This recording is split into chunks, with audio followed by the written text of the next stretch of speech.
I'd like to start today's conversation with a quote from The Power of Your Subconscious Mind by Joseph Murphy. He says, "You have only one mind, but your mind possesses two distinctive characteristics." So here he's referring to the objective and subjective mind, or the conscious and subconscious mind, two aspects of one mind responsible for having the life you desire.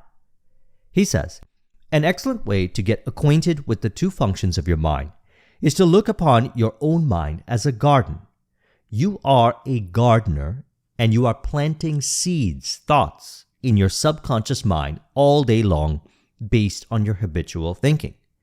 As you sow in your subconscious mind, so shall you reap in your body and environment. Begin now to sow thoughts of peace, harmony, right action, goodwill, and prosperity. Continue to plant these wonderful seeds, thoughts, in the garden of your mind, and you will reap a glorious harvest." So now body is an expression of mind and operates by law. More specifically, what has been placed in the subconscious mind by conscious thoughts, which are thoughts accepted as true about ourselves and our world, as in being already in possession of those attributes. So when we impress ideas as true upon our subconscious mind, this alters the state we operate from, by which our body expresses it automatically. For example, if a person accepts as true, "I have a lavish, steady, dependable income, consistent with integrity and mutual benefit," this is how they'll go about their day-to-day, and it'll determine what they do or don't do. The determining happens automatically by the power of the subconscious mind. So this is what's going on.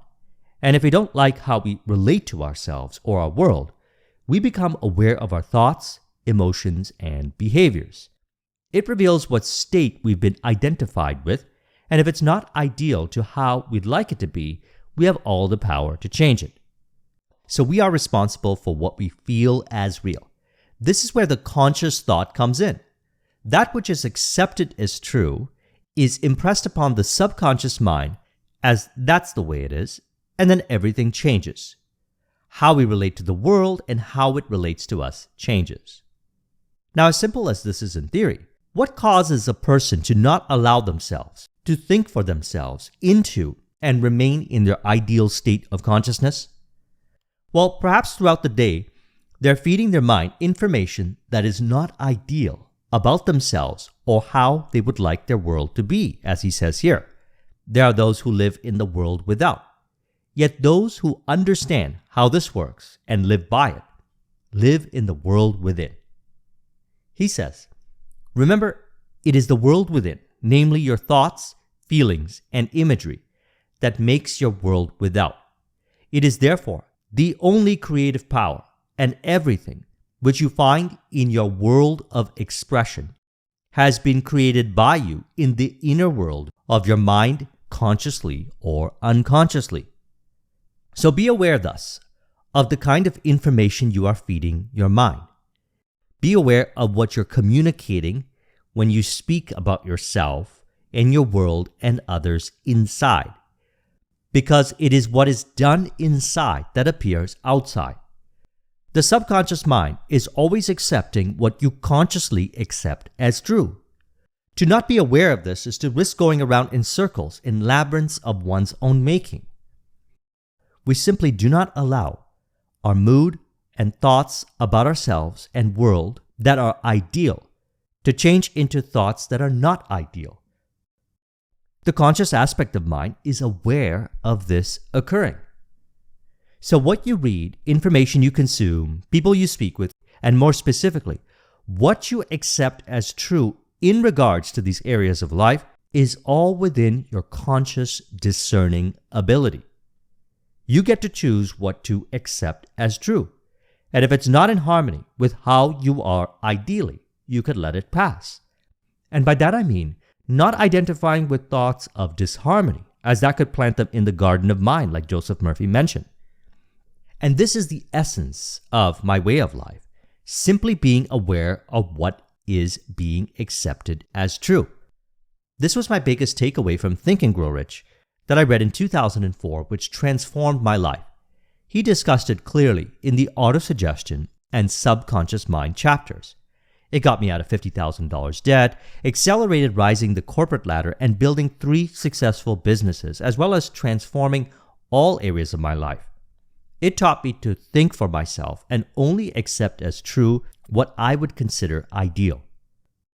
So it's important that we think for ourselves and not let information, more specifically, the information not true to how you are ideally, to be recreated again and again on the screen of space by simply taking your attention away from it in mind, as Joseph Murphy said.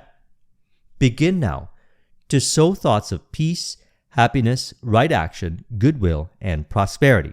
Continue to plant these wonderful seeds, thoughts, in the garden of your mind, and you will reap a glorious harvest. See, all power is 100% present in all places at the same time, or another way of saying it is all power is now.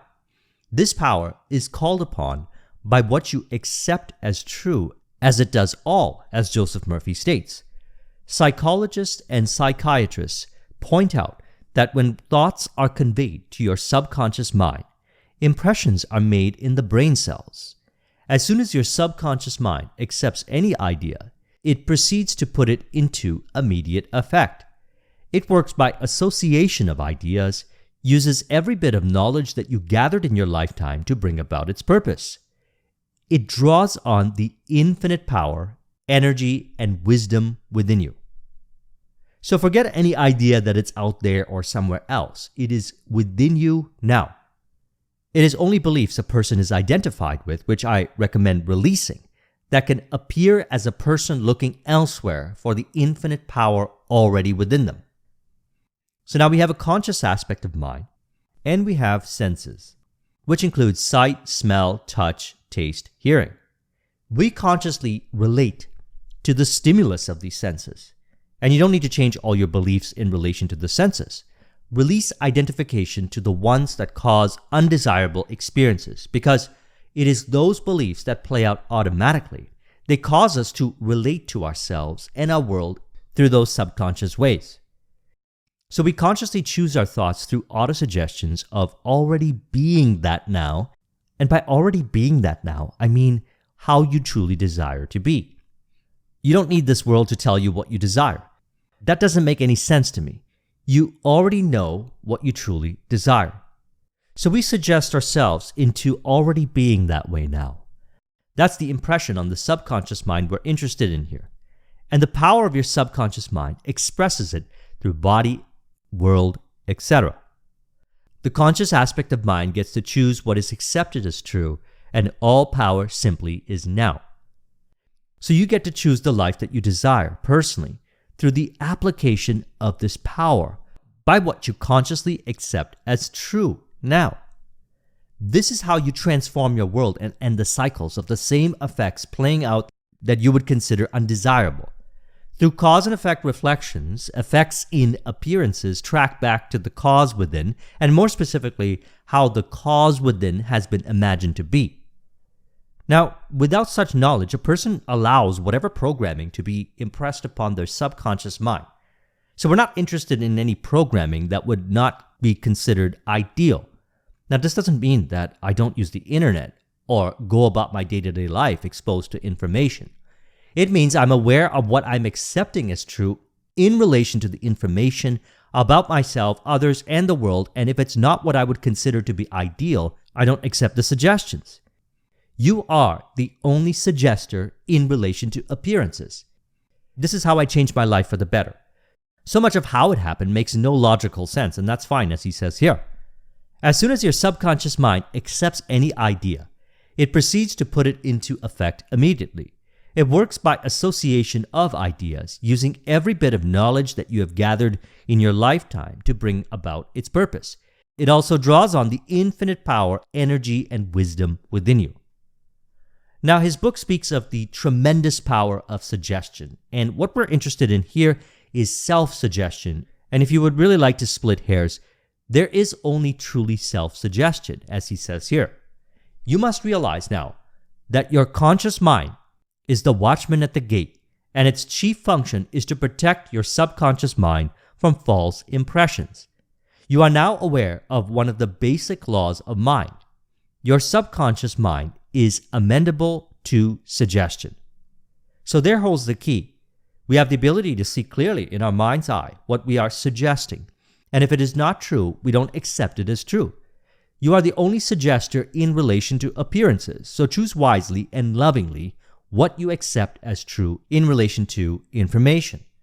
So this is where autosuggestion comes in, which is acknowledging how you are ideally. The reality is we're suggesting to ourselves all day long, whether we are aware of it or not, and as what we discuss in these conversations is practiced, you experience an even more heightened degree of awareness as to what you are suggesting. Those that are not aware of what they are suggesting to themselves may believe that they're not suggesting anything, like they're not thinking, yet it's very clear what they are suggesting upon reflection. I remember when I became more aware of what I was suggesting. Before that, I had no idea of what I was suggesting, which could be very subtle, and I thought I wasn't thinking. And then I became aware of what I was suggesting, and when it was not true to how I desired to be, I didn't accept the suggestion. And I changed, and my world changed as a result. This is the power of your subconscious mind, and it is the one power we all apply, the one power that animates all. This is distinct from the force or manipulative power. That's not the power we're speaking of here.